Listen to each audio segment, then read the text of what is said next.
I'm not gonna lie to you up here. I'm gonna tell you the truth about me, about my journey, about the things that have led down the path for me to help thousands of people around the world, to speak on some of the biggest stages in the country, to have people like Grant Cardone invest in my business. But I'm also gonna tell you about how I destroyed my life and ruined relationships and put myself in debt and ruined my family and did things that are so horrid, like I might not even tell you because I'm like, will I still go to jail?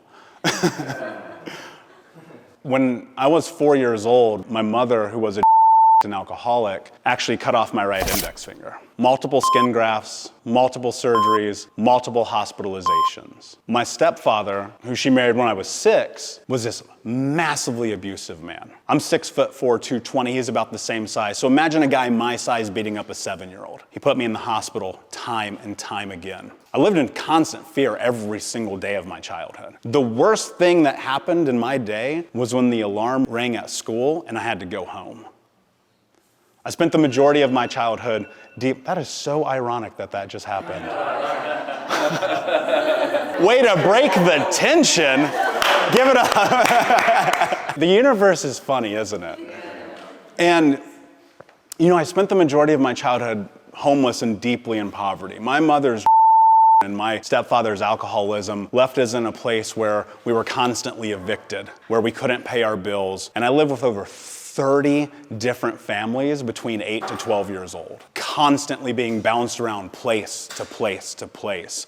I never knew where I was gonna be. And in fact, when I was 11, I lived in an abandoned house for 6 weeks by myself in the middle of August in Indiana. I was stealing food from the corner store, the Big Lots on 30th in Georgetown. And one day my grandma comes and checks on me. She hadn't heard from us in a while. And she decided to take me into her home. And in a lot of ways, that was a godsend because the first time in my childhood, I had a stable place to go. But you may have noticed I'm brown. I'm biracial, black and white.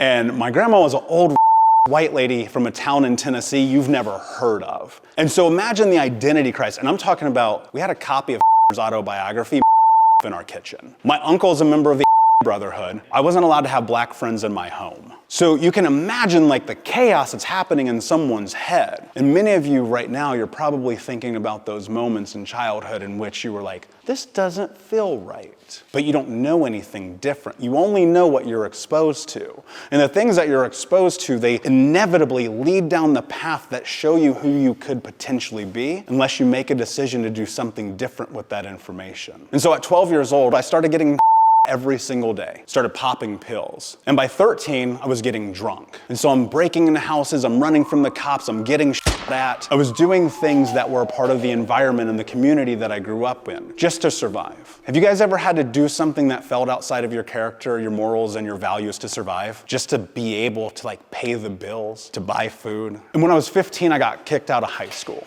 And I was looking at my life and trying to understand why these bad things kept happening to me. And I couldn't quite place it. And one day I get a call from the guidance counselor at school, and she goes, hey, the dean wants to see you. And I'm thinking to myself, what do we have to talk about? You guys already kicked me out, like why am I coming back here? My grandma overheard this and she said, you need to go to school and see what they want. Call it God, spirit, universe, I don't know, but someone somewhere had volunteered me for a last chance program. And at this last chance program, I started learning leadership skills at 16 years old, how to write resumes and cover letters and interview. I started learning how to build computers and I got certified in all these different things. But there was still so much chaos in my life and in my home. I couldn't quite wrap my head around the potential that I had. How many of you guys have ever felt like there's this potential? Even now, you guys are incredible leaders and entrepreneurs and business owners and parents, but even now, how many of you guys feel like you're not touching your full potential? So much of that is ingrained deeply in us, like you feel it. You're like on the precipice of like jumping off the diving board, and yet you're still tied to the ground. And you're like, man, if I could just like, just do it. But we don't. So much of that is the programming. So much of that is the pain, the suffering, the hurt we've been through, the moments in which we didn't show up for ourselves because we were taught it's okay to not show up for ourselves. We were taught it's okay not to be great. We were taught it's okay not to be the hero of your own story. Somebody else will come. You all know that's a lie. Nobody's there for you in those moments in which you gotta make payroll, when you've gotta figure it out, when you've gotta feed the kids, when you've gotta get on the plane, when you gotta go knock the next door. You know that. And yet we're told this lie constantly. Don't worry, we got you. But the person who has to got you is you. And that's why I'm proud of all of you for being in this room, because you made decisions along this path and along this journey to show up for yourselves. So I'm looking at my life at 18 years old. I got kicked out of high school again. Like, I was really good at not finishing anything I started.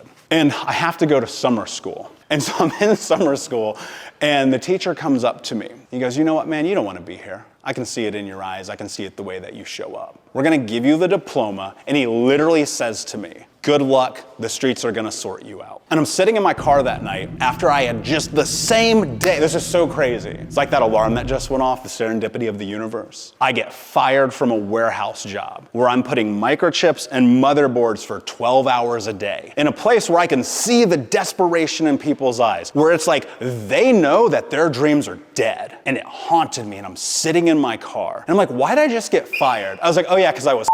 What are you doing?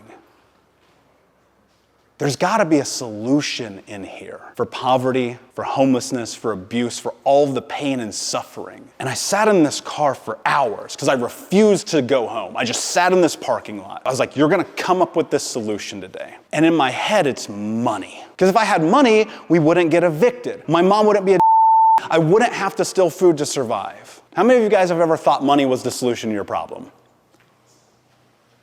How many of you have discovered money is not the solution to your problem? And so as I'm sitting in the car, because I didn't yet come to the second phase of that question, I thought to myself, I'm going to make $100,000 a year legally by the time I'm 21. Mind you, no high school diploma, no college education, no real experience, other than being a Boy Scout and going and knocking doors and selling popcorn. And I was like, I'm going to figure this out. And the legal part was so important here, because I have family in prison for life. Even to this day, my uncle's been in prison for almost 40 years. My 3 childhood best friends have been and I've been in handcuffs more times than I can count. And I was like, man, if you can do this legally, you can change everything. And so I started sacrificing everything around me. My friendships, my relationships, my health, and I chased money. And when I was 21, like a week before my birthday, I had landed this job at a Fortune 10 company. No high school diploma, no college education. I cashed my first check for $10,000. By the time I was 25 heading into 26, I had made almost $1 million.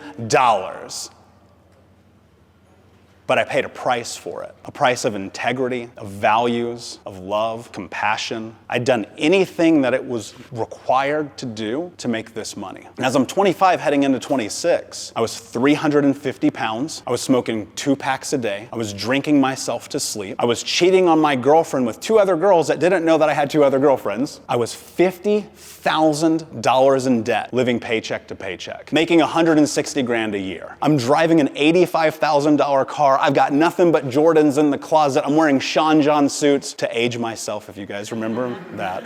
And yet bill collectors were calling me. And one day I hit this massive rock bottom. This one particular Saturday morning, the night after putting a gun in my mouth. I picked myself up out of bed. I walked into the bathroom and I looked at myself in the mirror. And I don't really know where this came from, but as I looked in the mirror, I remembered being 8 years old. And the water company had come and turned our water off. Now guys, I grew up in America, in Indianapolis, in the United States, the greatest country in the world, and we were so poor, they turned our water off. I'm sitting in the living room. I hear a truck pull up. I step to the door. My mom is outside having a conversation with the water company guy. And all I hear her say is, I've got little boys here, please don't do this. And him going, ma'am, I have to, you haven't paid the bill in 3 months. And he turned off our water. And my mom says to me, hey, go in the backyard and get that little bucket of yours and go across the street to the neighbor's house and get some water, but don't tell them. So I walked into the backyard, I grabbed the little blue bucket, I walk across the street to the neighbor's house, I turn on the spigot on the side of their house, and for the first time I stole water. And I remember being like, when I'm 8 years old, I remember this vividly, standing in the blistering hot Indiana summer day. I was like, when I'm a grown up, this is not gonna be my life. But yet at 25 years old, heading into 26, here I am in this moment, looking at my life on paper being great, but the reality is it's full of lies. In 15 minutes, you guys know more about me than people who knew me for 25 years. I hid it. I stuffed it down. I ran from it because the only thing I ever heard as a kid is we don't talk about this. And my decision to not talk about it was consuming